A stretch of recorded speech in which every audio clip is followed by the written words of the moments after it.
Aujourd'hui, je vais en quelques minutes vous présenter une ordonnance du président du tribunal administratif, juge des référés de Paris, du 29 janvier 2025.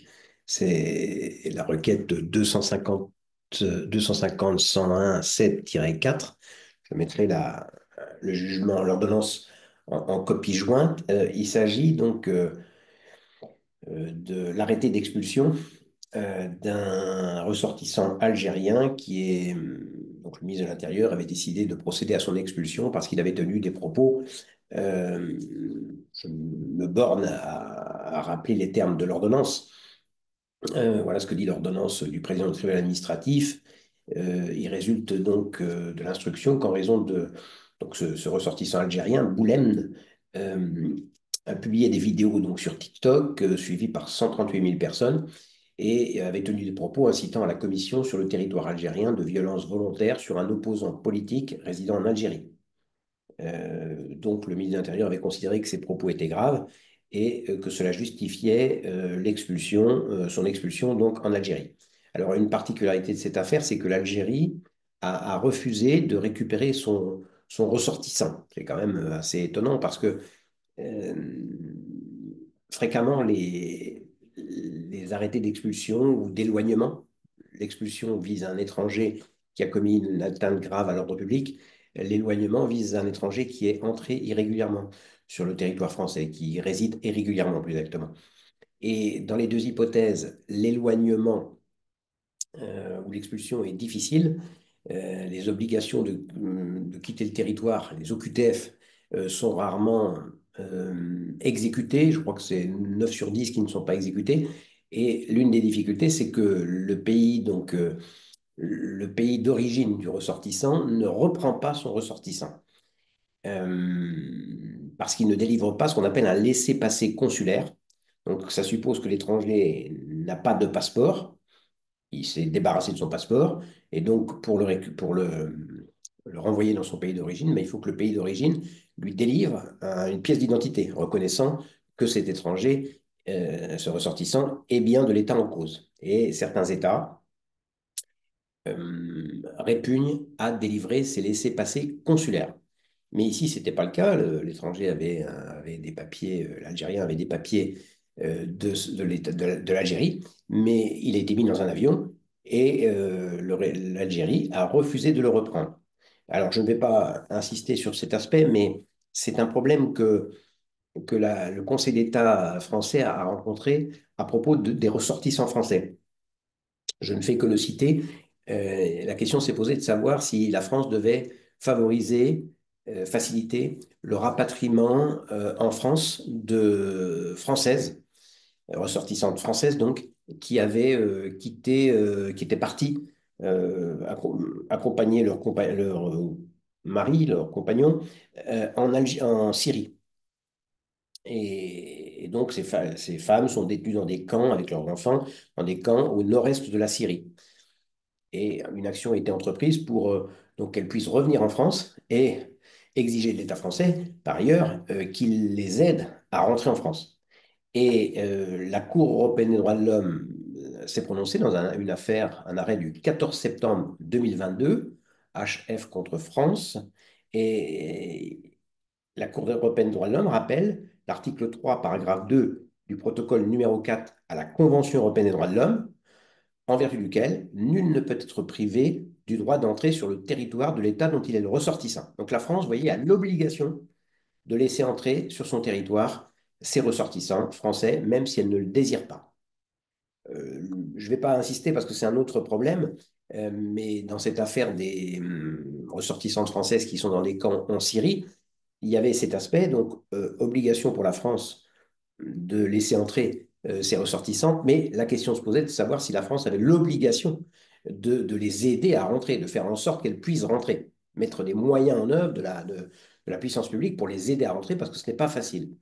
Je n'insiste pas, mais la Cour européenne des droits de l'homme pose le principe qu'il n'y a pas d'obligation de mettre en œuvre des moyens pour aider ces ressortissants à rentrer, mais par exception, il peut y avoir obligation quand la situation que rencontrent ces ressortissants là où ils sont porte atteinte à des garanties euh, posées par la Convention européenne des droits de l'homme, comme par exemple l'interdiction des traitements inhumains ou dégradants.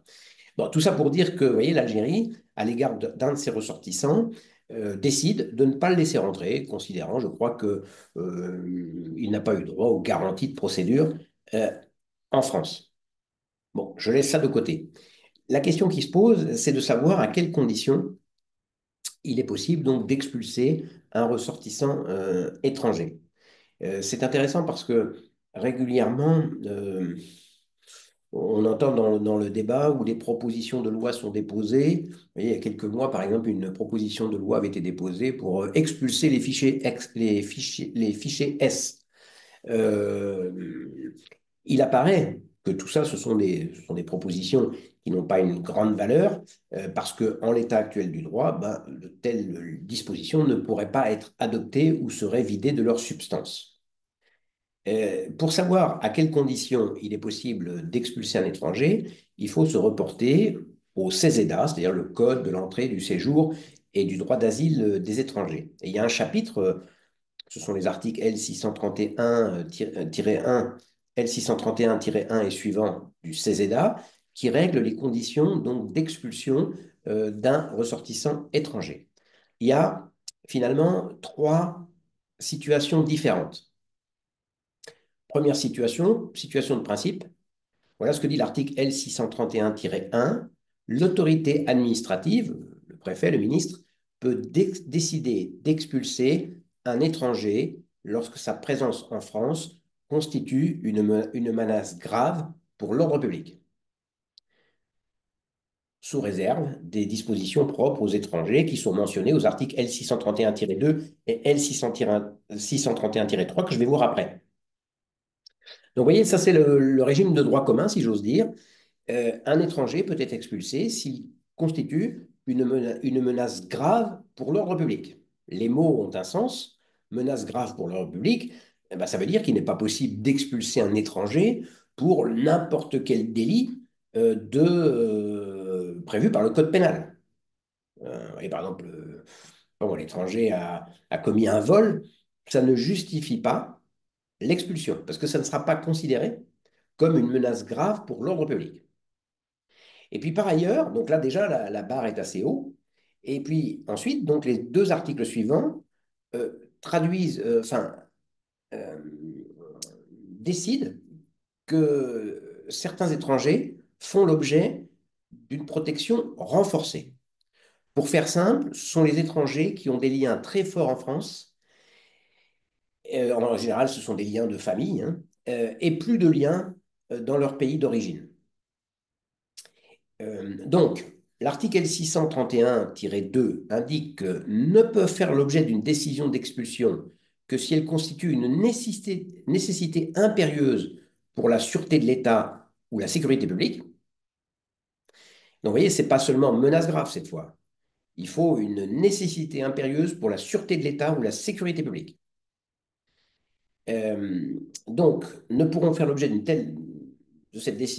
décision d'expulsion que si cette nécessité impérieuse le justifie, un certain nombre d'étrangers qui ont des liens très forts en France. Vous voyez, c'est l'étranger qui est père ou mère d'un enfant français mineur résidant en France, à condition qu'il établisse qu'il subvient aux besoins de cet enfant. L'étranger qui est marié depuis au moins 3 ans avec un conjoint de nationalité française, à condition que la communauté de vie subsiste. L'étranger qui réside régulièrement en France depuis plus de 10 ans. C'était le cas enfin, c'est l'une des conditions que remplissait l'étranger dans l'affaire que je suis en train de commenter. Mais il est vrai aussi il était aussi le compagnon d'une Française. Et puis d'ailleurs, à l'intérieur donc, de ces exceptions, c'est-à-dire voilà, ces étrangers qui vivent en France depuis longtemps, qui ont un enfant en France dont ils subviennent aux besoins, ne peuvent être expulsés, non pas seulement quand il y a menace grave, mais nécessité impérieuse pour la sûreté de l'État ou la sécurité publique. Euh, Par exception, ils vont pouvoir être expulsés, notamment quand ils ont commis à l'encontre de leur conjoint, d'un ascendant ou de ses enfants, des violences graves, ou lorsqu'ils ont porté atteinte, commis un acte à l'encontre d'un titulaire d'un mandat électif. Là, vous voyez la protection qui vise des étrangers qui ont une situation, des attaches en France, saute lorsqu'il s'agit d'un certain type d'expulsion ou lorsque l'agression, plus exactement, porte sur certaines personnes. Et puis, il y a une troisième catégorie, ne peut faire l'objet d'une décision d'expulsion qu'en cas de comportement de nature à porter atteinte aux intérêts fondamentaux de l'État, dont la violation délibérée est d'une particulière gravité des principes de la République énoncés à l'article, etc., ou alliés à des activités à caractère terroriste, ou constituant des actes de provocation explicites et délibérés à la discrimination, à la haine ou à la violence contre une personne déterminée ou un groupe de personnes. Donc, dans cette troisième catégorie, un certain nombre d'étrangers qui sont visés, parce qu'ils ont des attaches importantes en France, ne pourront être expulsés, non pas parce qu'ils ont porté une menace, une atteinte grave à l'ordre public, c'est le premier article, nécessité impérieuse, c'est le deuxième article, non, il faudra que leurs actes aient porté atteinte aux intérêts fondamentaux de l'État, etc., etc.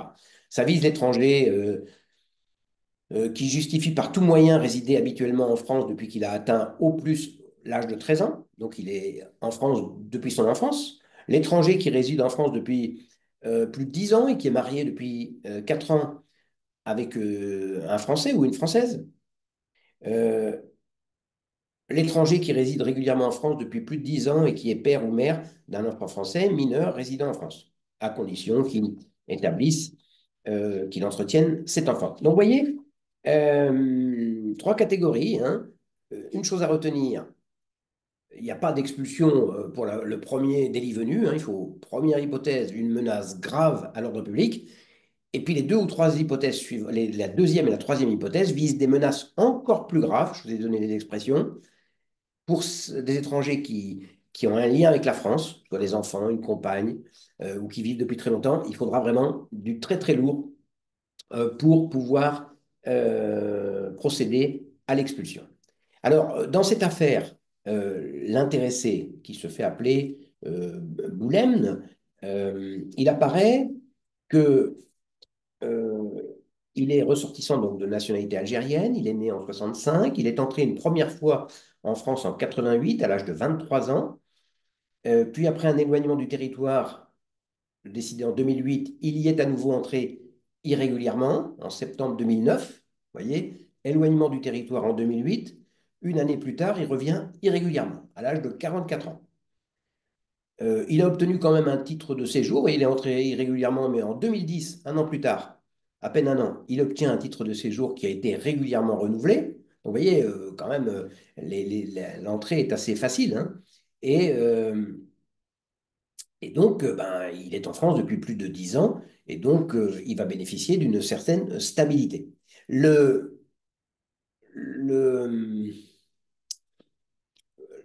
le juge des référés constate que les faits qui lui sont reprochés, que j'ai rappelés tout à l'heure, constituent bien une menace grave à l'ordre public. Donc, il peut être expulsé. Voilà ce que dit le juge des référés, le président du tribunal administratif de Paris. Il résulte de l'instruction qu'en raison de la large diffusion des vidéos postées le 4 janvier 2005 sur le compte TikTok de l'intéressé, suivi par 138 000 personnes, et de la teneur des propos qu'il y a tenus incitant à la commission sur le territoire algérien de violences volontaire sur un opposant politique résidant en Algérie, le moyen tiré de l'erreur d'appréciation de la menace grave et actuelle que représente l'intéressé sur le territoire français n'apparaît pas de nature à faire naître un doute sérieux sur la légalité de l'arrêté d'expulsion. Donc, le tribunal administratif considère, le président du tribunal considère que le ministre de l'Intérieur a fait une correcte appréciation des faits. Les propos qui sont reprochés à M. Boulem constitue une menace grave pour l'ordre public qui justifie une exception. Donc le ministre de l'Intérieur a eu raison de procéder à l'expulsion.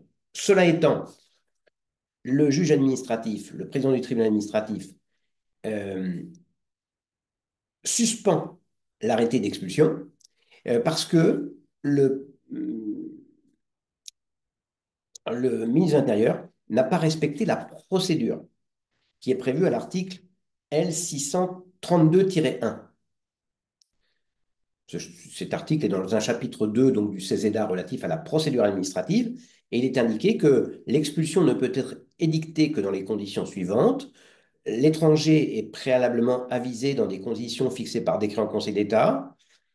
c'est les règles du droit de la défense, hein. L'étranger est convoqué pour être entendu par une commission qui se réunit à la demande de l'autorité administrative et qui est composée de magistrats de l'ordre judiciaire et puis d'un conseiller de TA. Et il est indiqué à la fin de cet article L632-1 que ces garanties ne s'appliquent pas en cas d'urgence absolue. Et donc, le ministre de l'Intérieur n'avait pas convoqué cette commission composée de magistrats de l'ordre judiciaire et d'un conseiller de tribunal administratif. Et selon le président du tribunal administratif, dans son ordonnance du 29 janvier 2025, il n'y avait pas une urgence absolue qui justifiait de ne pas respecter cette procédure. Donc, c'est pour ça qu'il y a un doute sérieux sur la légalité de la suspension décidée. Le président du tribunal administratif relève que pour les propos qu'il a tenus, l'intéressé a été poursuivi pénalement, mais que le juge judiciaire n'a pas jugé être jugé. Le juge judiciaire n'a pas considéré que ces propos étaient si graves qu'il aurait dû faire l'objet d'une détention provisoire. Vous voyez, c'est un élément qui est utilisé pour dire, ah ben, apparemment, il n'y a pas d'urgence absolue. Donc, on admet qu'il y a une menace grave à l'ordre public qui pourrait justifier l'expulsion de l'étranger, mais pas une urgence absolue justifiant de ne pas respecter la procédure.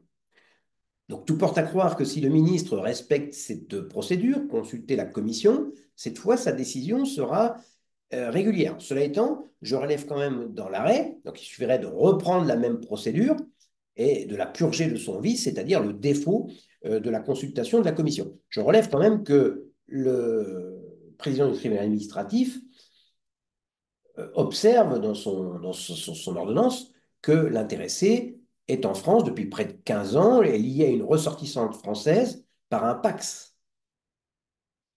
Vous voyez, cet élément d'attache familiale pourrait aussi jouer quand même.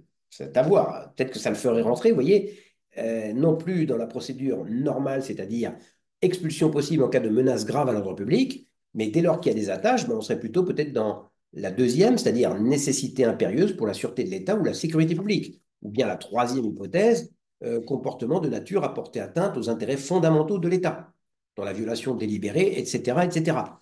Euh, Dès lors que, vous voyez, on entrerait dans ces hypothèses, ces deux hypothèses dans lesquelles la menace grave ne suffit pas, mais il faut des atteintes plus fortes.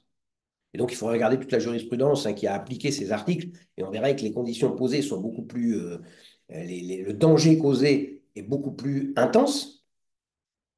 Et bon, après, ben, il faudra vérifier si M. Boulem entre dans l'une ou l'autre de ces catégories, si le ministre reprend la même procédure, l'expulse après avoir consulté la commission, puisque c'est ce vice de forme qu'on lui reproche de ne pas avoir respecté.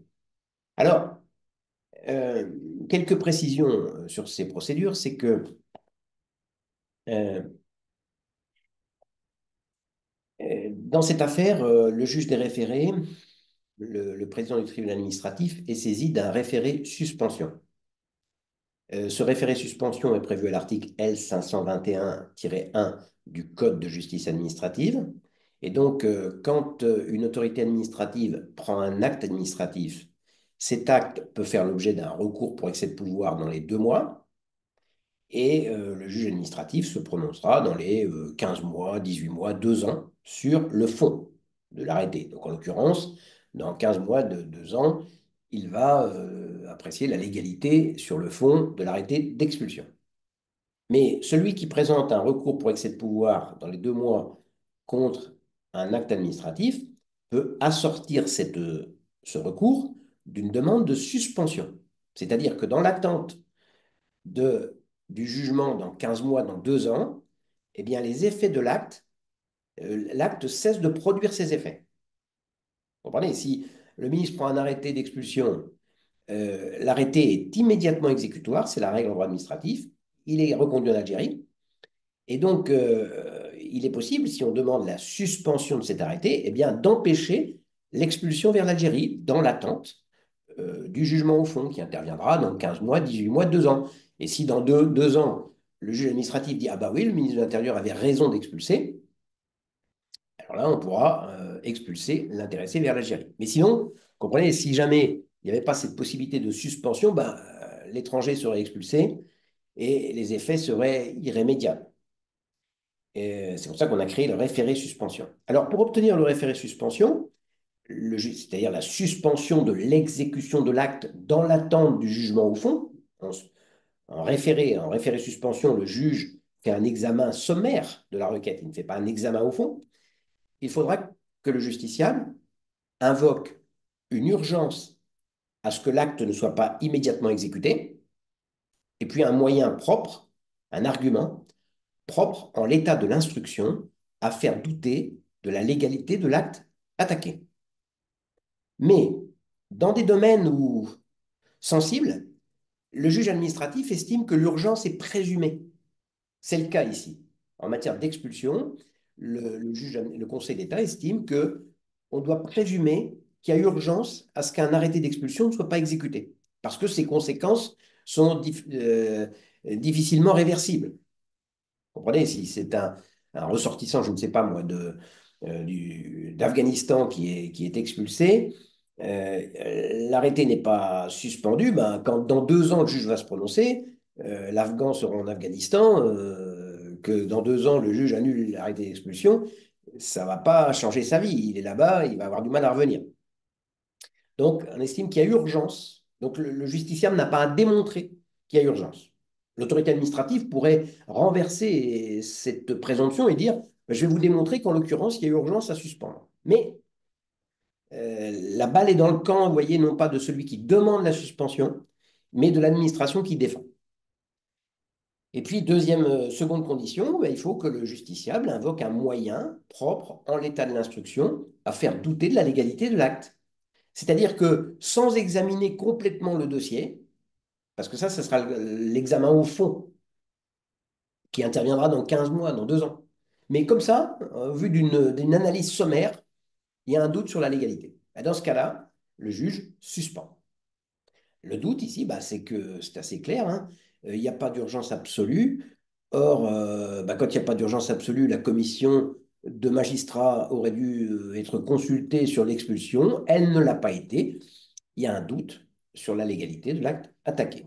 C'est ce qui justifie donc la suspension de l'acte de l'arrêté d'expulsion qui visait M. Boulem.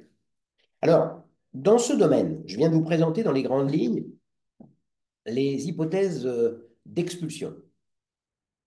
Il faut bien avoir à l'esprit, et je vous disais, fréquemment dans le débat, on entend des propositions qui sont faites pour assouplir, rendre plus facile l'expulsion.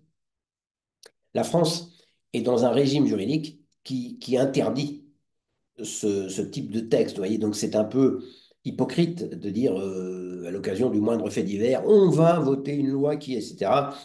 On ne peut pas faire grand-chose en l'état actuel. Il faut regarder les choses sur une quarantaine, une cinquantaine d'années pour voir l'évolution qui s'est opérée depuis 50 ans. Je partirai d'un arrêt du Conseil d'État du 3 février 1975. Conseil d'État, 3 février 1975, Sieur, à l'époque le Conseil d'État parlait comme cela, hein, au lieu de dire monsieur, il disait Sieur, au lieu de dire mademoiselle, il disait demoiselle, au lieu de dire madame, il disait dame, Sieur Pardoff, P-A-R-D-O-V. C'est un arrêt donc, du 3 février 1975, numéro 94 108, publié au Recueil Le Bon. Dans cette affaire, c'est un ressortissant bulgare, je crois, oui, c'est ça, hein, qui fait l'objet d'un arrêté d'expulsion et il conteste son arrêté, il conteste l'arrêté, il fait un recours pour excès de pouvoir, et le juge administratif, pour la première fois, exerce un contrôle sur les motifs de l'arrêté d'expulsion. Vous voyez, M. Pardoff est expulsé parce qu'il porte une atteinte grave à l'ordre public, c'est-à-dire, je dirais, c'était l'ordonnance de 45 à l'époque, mais c'est pratiquement l'article L631-1 d'aujourd'hui que j'ai lu tout à l'heure, c'est-à-dire l'hypothèse normale, c'est-à-dire quand l'étranger n'a pas d'attache en France, un étranger peut être expulsé quand il porte une menace grave pour l'ordre public. Et donc, euh, jusqu'à cet arrêt Pardoff, le Conseil d'État n'exerçait pas un contrôle sur les motifs de fait ayant justifié la mesure d'expulsion. Le ministre de l'Intérieur dit, j'expulse M. Pardoff parce qu'il créait une menace grave pour l'ordre public, le Conseil d'État disait, ça c'est l'appréciation du ministre, moi je ne m'en mêle pas. Et donc pour la première fois dans l'arrêt Pardoff, le Conseil d'État accepte de vérifier que le ministre a correctement qualifié les faits. C'est un problème important en droit. Vous voyez, le texte de loi, l'ordonnance de 45, aujourd'hui l'article L631-1 dispose que le ministre peut expulser quand un étranger porte une menace grave à l'ordre public. Donc le ministre a des éléments derrière tout ça qui, selon lui, constituent une menace grave. Jusqu'en 75, le Conseil d'État disait, moi je ne contrôle pas. C'est de l'appréciation des fesses, c'est de la haute police. Vous voyez, il y a des domaines dans lesquels le Conseil d'État contrôlait, pas dans celui-là, parce qu'il estimait que l'expulsion, ça relevait, comme on disait à l'époque, de la haute police. Je ne sais pas, je ne m'en mêle pas. Ça laissait donc une grande marge de manœuvre au ministre, puisqu'il savait en tout état de cause qu'il n'y aurait pas de contrôle, sauf les contrôles de forme, par exemple, non-consultation de la commission, comme dans l'affaire Boulem. Mais que le ministre dise, pour moi, c'est une menace grave à l'ordre public, le Conseil d'État disait d'accord. Et donc, pour la première fois, le Conseil d'État contrôle la qualification donnée par le ministre aux faits reprochés à Pardoff. Est-ce que ces faits constituent bien une menace pour l'ordre public? Et alors, le Conseil d'État ne fait pas un contrôle entier à l'époque, mais c'est le début, quoi. Il fait un contrôle. Il vérifie que le ministre n'a pas commis ce qu'on appelle une erreur manifeste d'appréciation. C'est le contrôle minimum en matière de motif de fait. Il vérifie donc que le ministre n'a pas commis une erreur grossière, erreur manifeste d'appréciation. Un auteur avait parlé du flagrant délit administratif. C'est-à-dire, M. Pardoff dit, voilà, j'ai été expulsé parce que je suis arrivé 3 fois en retard pour récupérer mon fils à la garderie. J'ai été expulsé pour menace grave à l'ordre public. Vous racontez ça à n'importe qui, on va dire, mais non, c'est n'importe quoi, ça, c'est pas possible. Erreur grossière. Donc le Conseil d'État dit, voilà, c'est nouveau, je vais contrôler, mais je ne contrôle pas tout. Je vérifie que le ministre n'a pas commis une erreur manifeste d'appréciation. Et d'ailleurs, l'effet de l'arrêt Pardoff révèle sans doute comment était le droit avant ce début de contrôle du juge. Vous voyez, dans cette affaire, monsieur le ministre de l'Intérieur avait expulsé monsieur Pardoff qui portait, selon lui, une grave atteinte à l'ordre public parce qu'il était entré de manière irrégulière et parce qu'il n'avait pas d'activité régulière en France, d'activité professionnelle, et donc n'avait pas de ressources normales. Quelqu'un qui ne travaille pas n'a pas de ressources. L'oisiveté est la mère de tous les vices, dehors. C'était ça, c'était comme ça que le ministre de l'Intérieur comprenait l'atteinte à l'ordre public jusqu'à cet arrêt de 75. Et il pouvait le faire librement puisque le juge ne contrôlait pas. Vous voyez, ça change tout. Et donc, à partir de cet arrêt de 75, le Conseil d'État dit non, il faut vérifier qu'il n'y a pas eu erreur manifeste d'appréciation. Et d'ailleurs, dans cet arrêt, pour la première fois, le Conseil d'État non seulement a introduit le recours, la notion d'erreur manifeste d'appréciation, et estime qu'en l'occurrence, le ministre a commis une erreur manifeste d'appréciation en considérant que M. Pardoff portait atteinte à l'ordre public. Donc, vous voyez, à partir de cet arrêt de 75, ce n'est plus une affaire de haute police qui regarde seulement le gouvernement. Il y a un contrôle du juge, et donc ça va changer les choses. La deuxième étape, qui explique en grande partie les deux régimes que j'ai vus, dire, bon, un étranger peut être expulsé quand il commet quand il constitue une menace grave pour l'ordre public. Je le dis encore une fois, ce n'est pas une simple infraction, il faut une menace grave. Et puis, il y a deux autres catégories hein, où on ne se contentera pas d'une menace grave, on exigera une nécessité impérieuse pour la sûreté de l'État ou la sécurité publique. Et puis, dans le troisième cas, euh, comportement de nature à porter atteinte aux intérêts fondamentaux de l'État dans la violation délibérée, etc., etc. Dans les deux cas, là, ces deux hypothèses, dans lesquelles on n'exige pas seulement une menace grave, mais plus, ça vise le cas où l'étranger a des attaches familiales en France. Eh bien, ces deux articles résultent, et c'est pour ça que ça rend très difficile une réforme en la matière, résultent de l'influence de la Convention européenne des droits de l'homme, que la France a ratifiée en 1974. L'article important de la Convention européenne des droits de l'homme, en l'occurrence, c'est l'article 8. Toute personne a droit au respect de sa vie privée et familiale, son domicile, de sa correspondance. Il ne peut y avoir ingérence d'une autorité publique dans l'exercice de ce droit que pour autant que cette ingérence est prévue par la loi et qu'elle constitue une mesure qui, dans une société démocratique, est nécessaire à la sécurité nationale, à la sûreté publique, au bien-être économique du pays, à la défense de l'ordre et à la prévention des infractions pénales, à la protection de la santé ou de la morale ou à la protection des droits et libertés d'autrui. Donc, euh, à partir d'arrêt de 1991, le Conseil d'État a reconnu qu'un étranger qui fait l'objet d'une expulsion, parce qu'il porte atteinte à l'ordre public, ou qui fait l'objet d'une mesure d'éloignement, parce qu'il est irrégulièrement en France, pourra invoquer cet article 8. Ce sont deux arrêts d'assemblée. Conseil d'État, 19 avril 1991, Belkacem, B-E-L-G-A-C-E-M, et arrêt du même jour, 19 avril 1991, Babas, Madame Babas. Le premier, c'est la requête numéro 107 470. Le second, c'est la requête 117 680.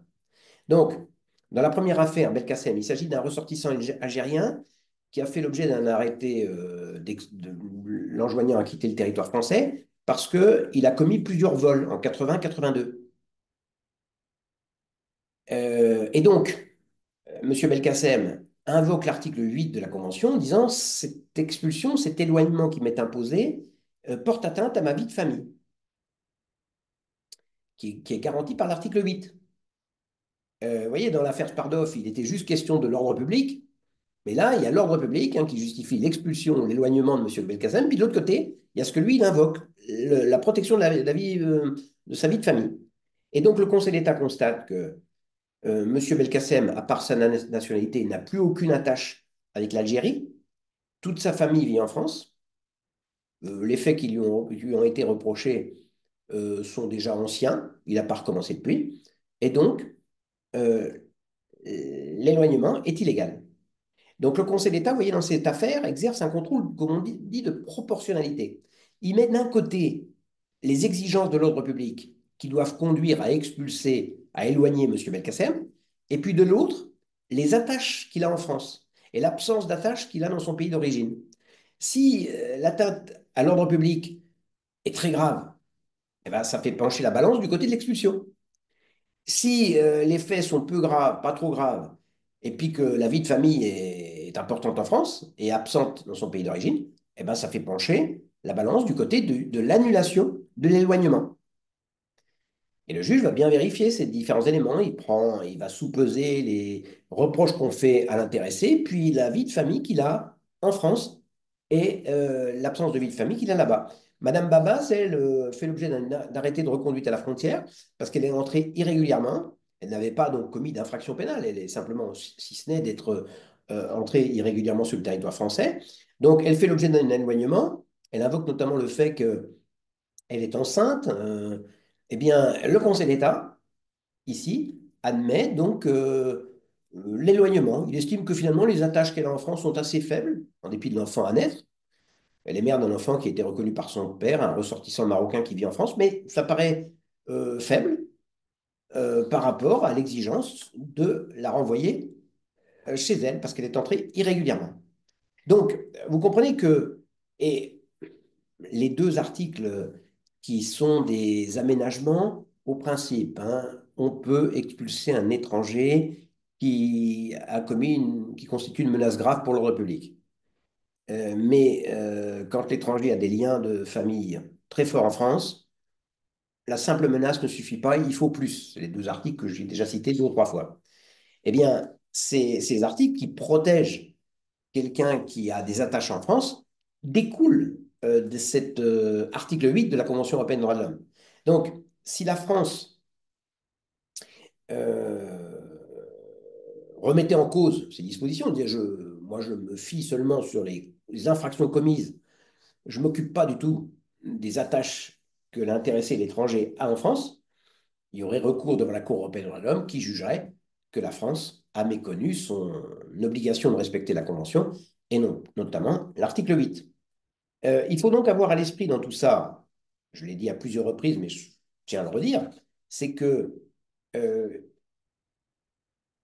le Conseil d'État, par exemple, dans un arrêt du 12 février 2014, Conseil d'État 12 février 2014, numéro 365 644, publié au Recueil Le Bon, rappelle que les infractions pénales commises par un étranger ne saurait à elle seule, ne pourrait, hein, je vous rappelle que le Conseil d'État parle comme un wallon, à elle seule justifier légalement une mesure d'expulsion et ne dispense pas l'autorité compétente d'examiner, d'après l'ensemble des circonstances de l'affaire, si la présence de l'intéressé sur le territoire français est de nature à constituer une menace grave pour l'ordre public.